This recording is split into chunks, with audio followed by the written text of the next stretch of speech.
Yo, what up guys, it's Flark, and welcome to my Dragonflight star ratings for melee DPS in Arena, so that's threes and solo shuffle, because I think that's going to be a very prominent bracket that people are very interested in. If this gets a lot of traction, maybe I could do one for RBGs or twos, because I know people play those brackets as well.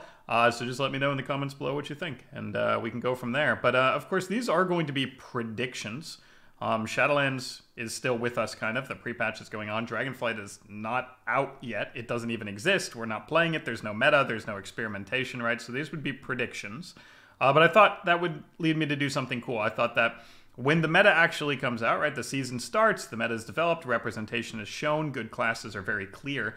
I could go back to this video, watch it over, and then on like a new YouTube video, like a re-review, and watch the video and then show where I was wrong and right and like update the star counting based on what happens, right? So if I was very wrong, then I'd be like, uh-oh, that's not what that's supposed to be, and then change the star on the other side of the screen, right? So that would be a cool little thing we could do to reflect on my mistakes and anything that I was able to properly diagnose before the season is even released, right? So that's my idea. If that sounds cool, you can let me know below. Of course, remember, these are predictions for Dragonflight, so when Shadowlands stuff is all gone, no covenants, no conduits, no anything, no legendaries, it's all gone. These are predictions for what's going to happen in the new era of Dragonflight Arena PvP.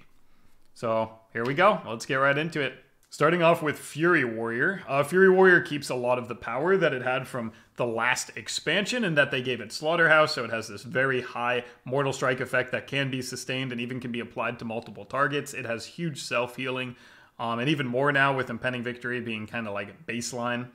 It has more mobility from Double Time and Heroic Leap, and now you don't have to, the Heroic Leap movement speed increase, and now you don't have to sacrifice Stormbolt to run those things.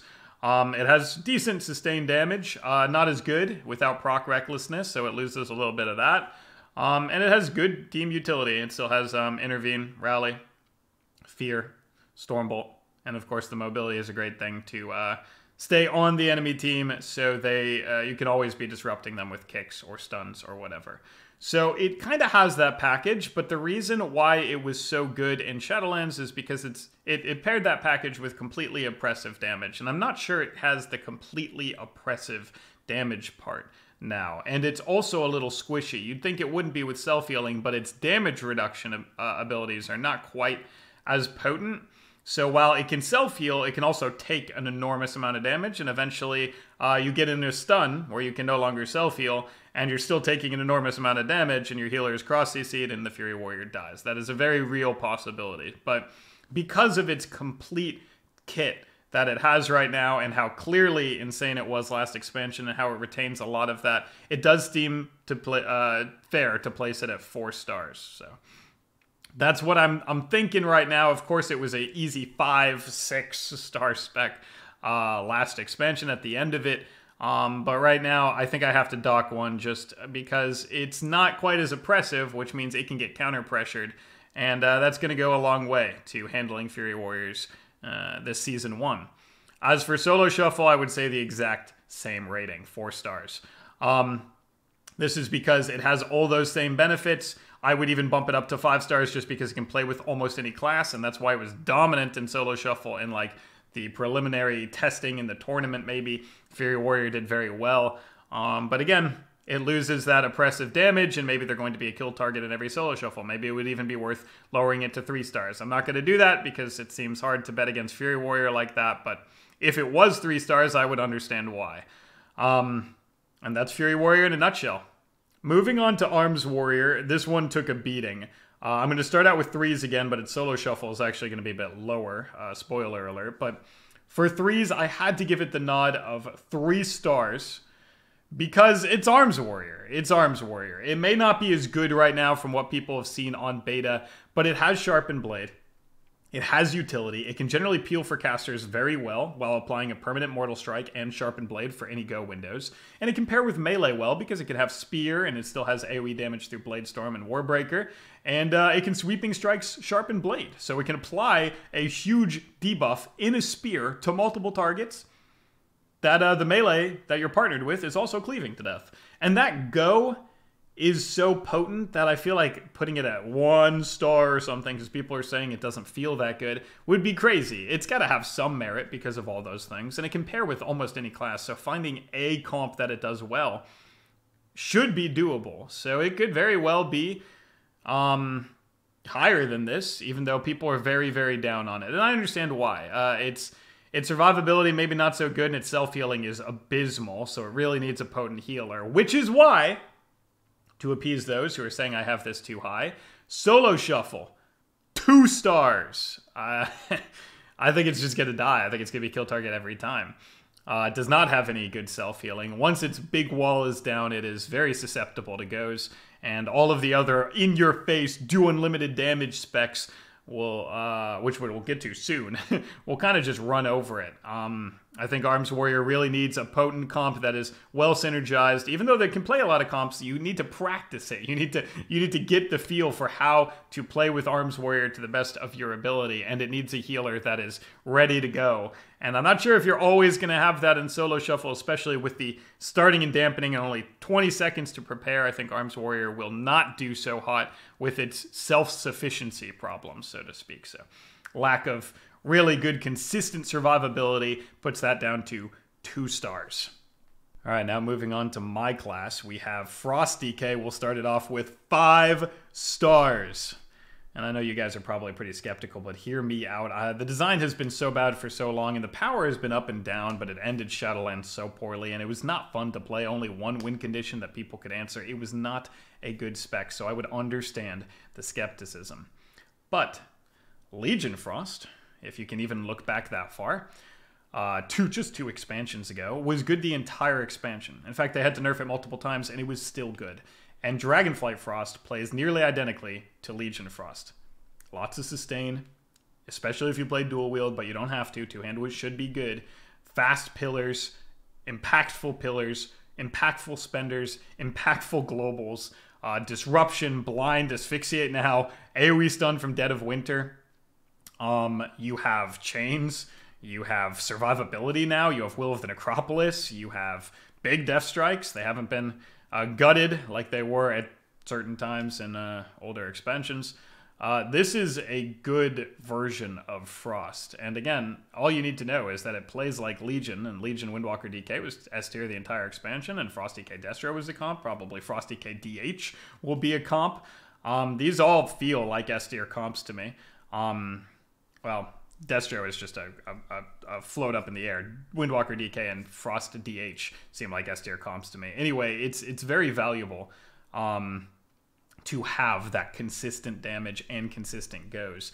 And look, again, if I'm wrong, I'll update it in the next video. But I have high hopes for Frost DK in Arena, and I don't think I'm the only one that thinks that. As for Solo Shuffle, you would think I would lower it a star because it doesn't play with anything like Mortal Strike specs do. But there's another way to win Solo Shuffle, because it starts at dampening, and that's and you only have 20 seconds to prepare with your team, and that's immediate, intense disruption and burst. Because if you walk in there and you start immediately disrupting their team, you got AoE stuns, you've got a half AoE stun, you've got a blind, you've got a limb go, you've got cleave, you've got burst, and it already starts at dampening. They're going to be on the back foot, which allows your team to do anything and their team to do nothing. Because again, this is not playing with a team and building up synergy with them. This is Solo Shuffle. It's quick, it's random, it's fast-paced. Somebody that can run in there and immediately impact the arena, just go in and go, is going to do a lot of damage in Solo Shuffle. I've had a great time with Solo Shuffle on my Frost DK, about 2,500 MMR. Of course, this is pre-patch,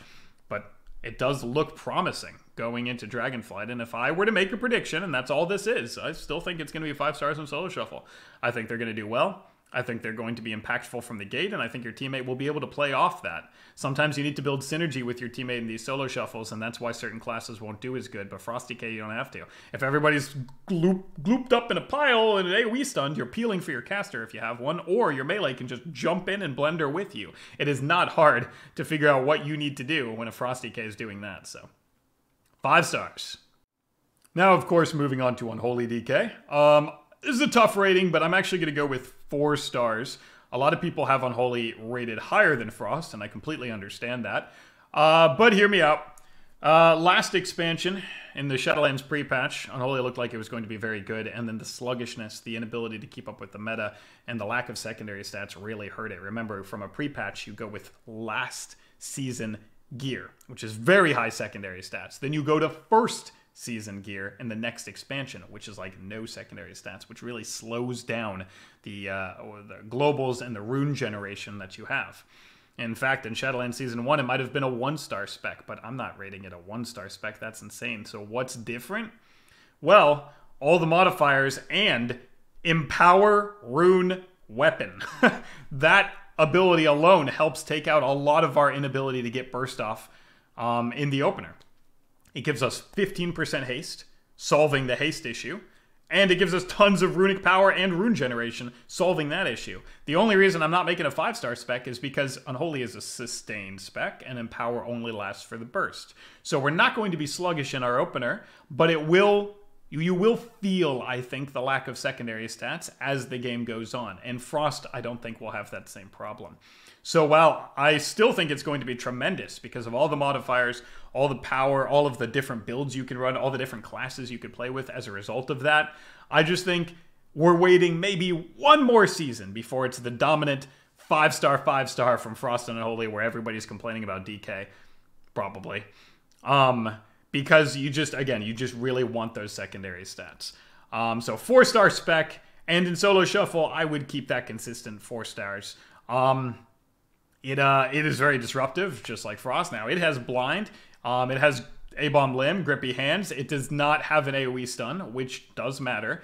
And its value on sustain and consistent rot pressure, maybe it's not quite as impactful as Frost. In your face, just do goes, can land a kill at any time. But it can also kill healers very well, which in solo shuffle is a huge problem because healers might not be getting peeled very well from their solo shuffle teammates, right? They might not be ready for it, and if you could just kill their healer, it doesn't matter. Even if you had to pop everything, as long as somebody dies on their team, you win that round. So, solo shuffle, I would keep that 4-star rating just to be consistent with the 3s rating that I have. Moving on, we have Ret Paladin, and this got a huge fall from grace from last expansion. I would say 3 stars, but that even might be too high. That's a hesitant 3 stars. The reason I say 3 stars is because Cupid. If you're not familiar with that, that's Hunter Ret Paladin. And while Ret Warrior should have fallen off pretty greatly, does Cupid still have a lot of potential, right? You have Hodge into Trap, you have long CC chains, you have utility, you can peel for each other, you have freedom for him, sack for him, bop for him. And you have a lot of upfront damage, and it would be very hard for a healer to deal with the long CC chains, even if Ret isn't quite as good. And hopefully, because the Hunter is such a high priority target, perhaps that takes a little bit of the pressure off the Ret. Cupid has been very good, and it feels like in Legion, Cupid was played all the time, Ret Warrior was really never played. So it could be going back to that, which is why I kind of have to keep it as 3 stars. I can't see that comp being like, what, C tier? I can't see that. But definitely falling from 5 stars dominantly the entire last expansion is a big deal.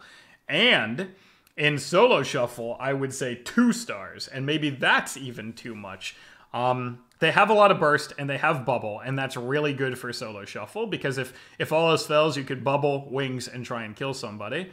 But they are a huge high priority target, and if paired with the wrong teammate, they will just die. Once you get the bubble, it's over. So all that they could possibly do is try and kill you in the duration of bubble, and if your healer heals through that, then the game is over, because Ret is very susceptible to damage right now. The problem is, it got a lot of its talents. If you look at the talent tree, you'll see this and agree with me.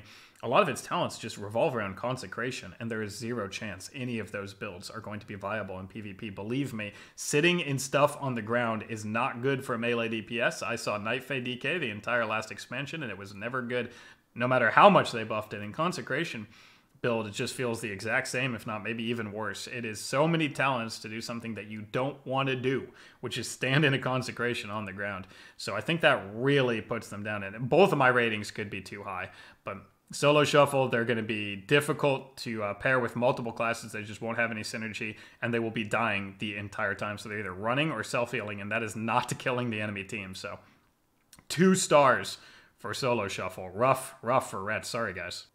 All right, moving on to Demon Hunter. Can you guess? 5 stars. Duh. I mean, yeah, okay, they're not going to have the Soul Rend Obscenity build that they have with Fell Bombardment Legendary and pre-patch, but it doesn't matter. They have incredible builds. They have Essence Break, giving them 80% more Blade Dance and Annihilation damage. The Soul Rend build will still be good. They can grab a lot of those capstones and pair them with each other, like some form of Mastery and Essence Break. Oh my god. I mean, pairing all sorts of different craziness from Demon Hunter right now is going to make them still feel as oppressive as ever. They have obscene single target damage, obscene cleave damage, good AoE stuns, good CC with Imprison, Fell Eruption. They have mobility, they have survivability, they have fodder to the flame procs if they need it. They're going to have self-healing, they're going to have darkness, they're going to have blur. It's not going to be quite as obscene as it was during pre-patch at all. So believe me, they're going to fall hard, but falling from 15 stars down to 5 is falling hard, but it's still 5 stars. So Demon Hunter lends itself perfectly to a solo shuffle environment. Of course, the only thing they have to do is live, and I think played properly, they have the toolkit to do that. They are pretty susceptible to dying in stuns, and their blur isn't as short a cooldown now.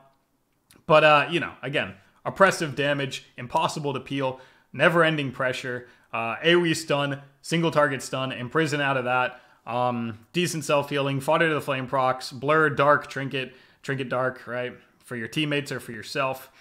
I think they have the toolkit to excel in a solo shuffle environment, and my prediction is 5 stars for both. Let's see if I'm right. All right, moving on to Survival Hunter, and I think 2 stars. It's a pretty low represented spec, and I don't personally know much about it or play it at all, but the general consensus on beta is that it's not that great.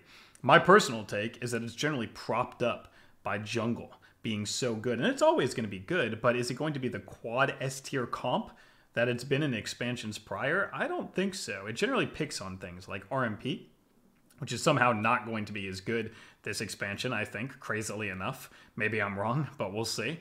And DK, it picks on DK very well, actually. It's impressive against DK, but DK has Will of the Necropolis and a lot of self-sustain, and if it lives until your healer gets out of CC, then the DK is unkillable. And that actually matters, because if DK flips the script and has actually become a problem for jungle instead of an easy kill target, then jungle just might come down a few pegs. And if that happens, what does that leave with Survival Hunter? It just feels a little too niche.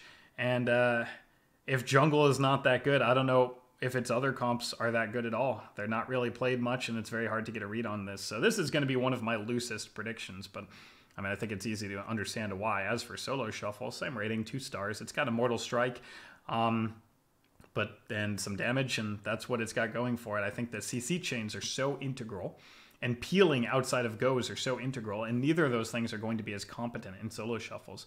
You know, cross CC on the whole team is something that jungle does so well, but as a survival, just in a solo shuffle, if you don't get that cross CC, you can't kill with your traps, you can't live outside of goes if you're not being peeled well, and all of the things that make survival and jungle so good don't really happen in a solo shuffle environment. So, I mean, it's lucky that I'm not giving it 1 star, but it has Immortal Strike and range damage and a trap, so maybe you can find a way to combine those things to get a win, especially at higher MMRs when people are working together better.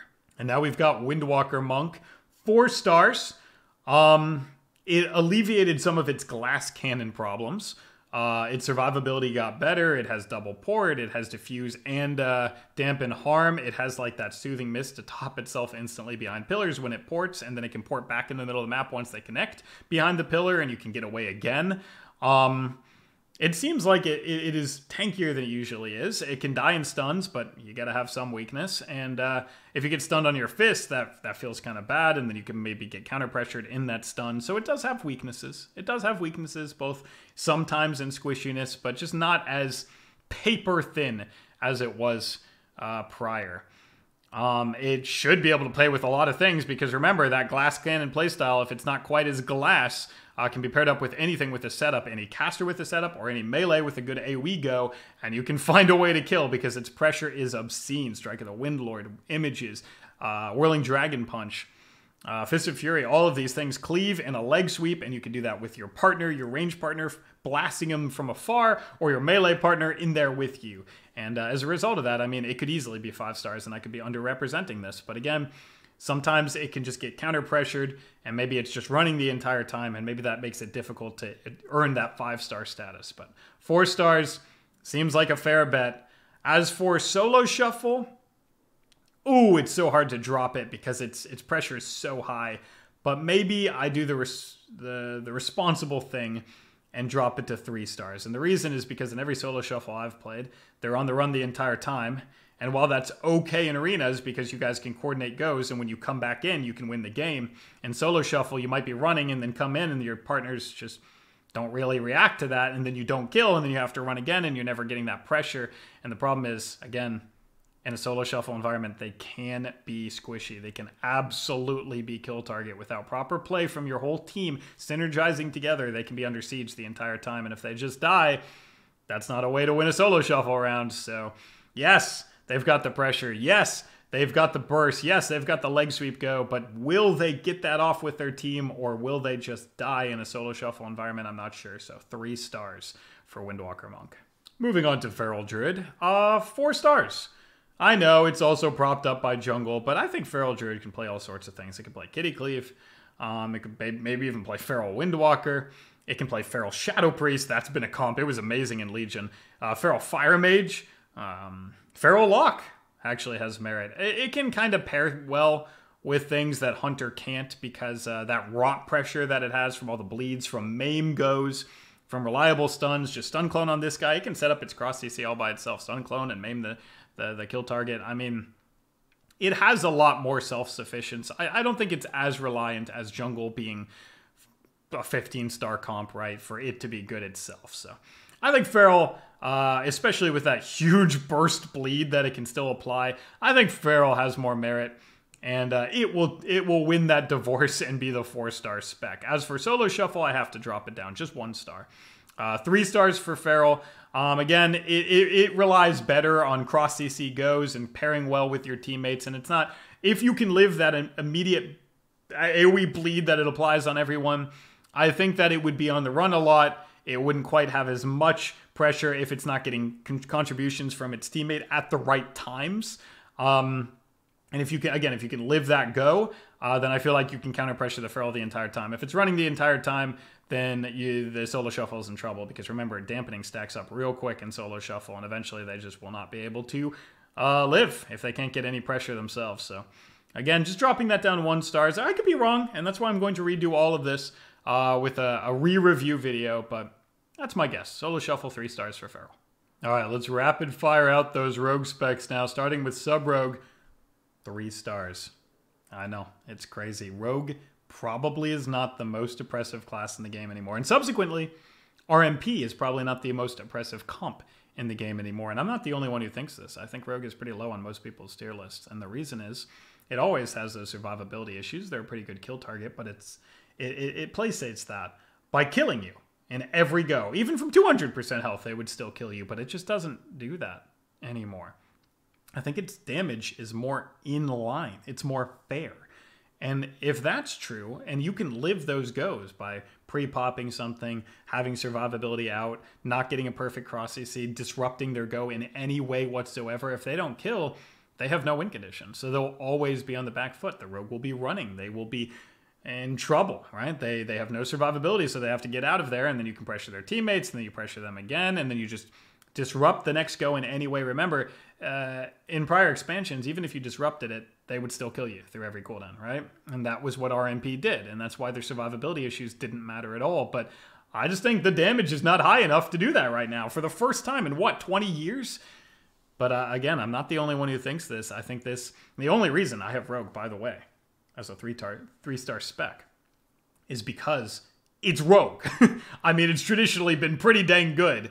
But maybe that's a safe prediction. Maybe I could even say 2 or 1. But in solo shuffle, 1 star.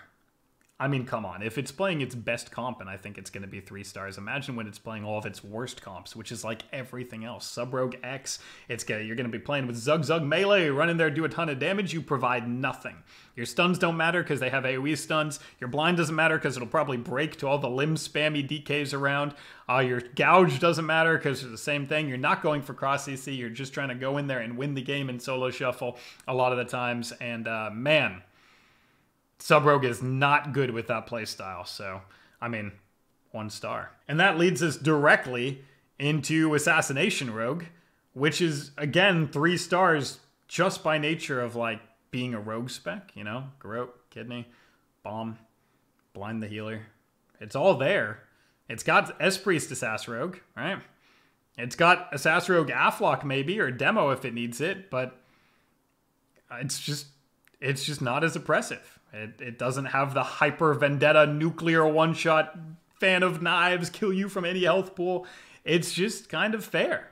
And if you can live it in those goes and come out of it, then the sustain, it's not really that relevant. There's a lot of higher sustained specs right now that could just do that, but better. Even Feral should be better than Assassination Rogue for that exact reason. So Assassination Rogue, 3 stars, doesn't play much like Sub, but has a lot of the same problems. It'll be on the back foot, it'll be running, that'll be kill target. It's tough to merit a spec that relies on overwhelming damage that does not have said overwhelming damage right now.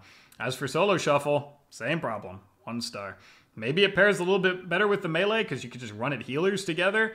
But I think a lot of other classes would do that just fine. And imagine when you don't get a melee that runs at the healer with you, then what is your win condition? I mean, it's just hard to pair Assass with just anything in solo shuffle and not just watch as they die the entire time. Maybe, again, I'm being too crazy. Maybe it does have some 2-star merit or whatever, but who cares? They're predictions, and we'll find out soon.